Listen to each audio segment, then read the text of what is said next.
How to make worship rehearsals shorter and better. If you like the video, give it a thumbs up and comment your thoughts below. For more videos and tips, subscribe to our channel.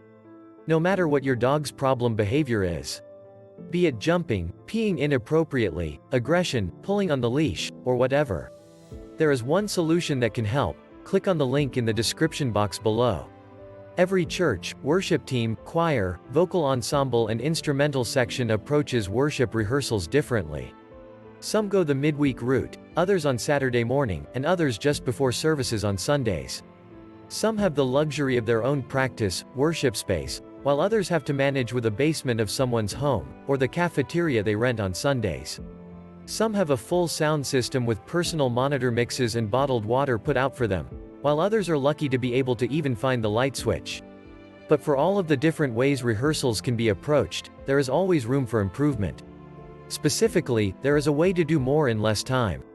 The length of a rehearsal does not necessarily positively correlate with the effectiveness of a rehearsal. Oftentimes, the opposite is true, and the longer, and later, a rehearsal goes, the less effective it is. How you can make rehearsals shorter, and therefore better. 5 suggestions. 1. Start on time. 7:30 p.m. means 7:30 p.m. even if you're the only one there. Start when you say it starts. Expect people to get there early to set up, tune and plug in. When 7:30 p.m. becomes 7:45 p.m., and chit-chat pushes the start time to 8 p.m., then you've basically wasted a really good chunk of people's day.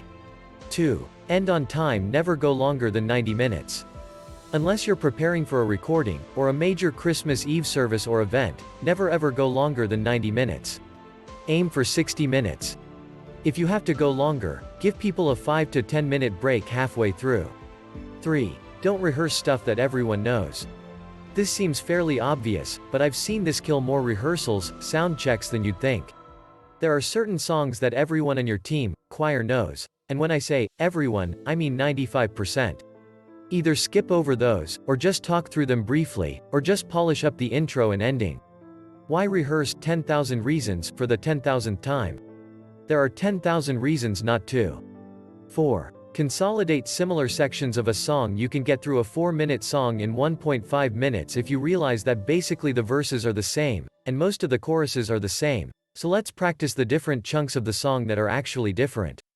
Start with the intro, do a verse, go to the chorus, then skip to the bridge, and then instead of rehearsing another final chorus that everyone knows, just say, "Okay, that's great.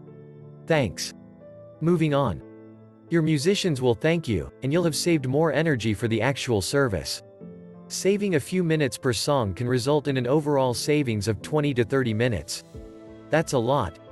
5. You decide when you're happy. There will always be someone who wants to go back over a certain part again, or practice a transition again, or ask a question, or make a suggestion.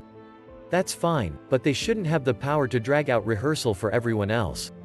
You should feel comfortable, for the sake of making rehearsals shorter and better, to say, "I'm happy with that. Let's move on," and if someone has a question or something they want to work on, you can do that with them separately once rehearsal has ended.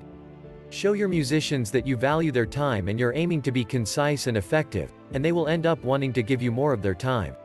But conversely, show your musicians that you don't value their time and/or can't manage the clock, and that you're not trying to move things along, and they'll end up being more protective of their time and less likely to give it so freely. They'll also come late. Why aim for shorter and better rehearsals? Because fruitfulness always requires trimming.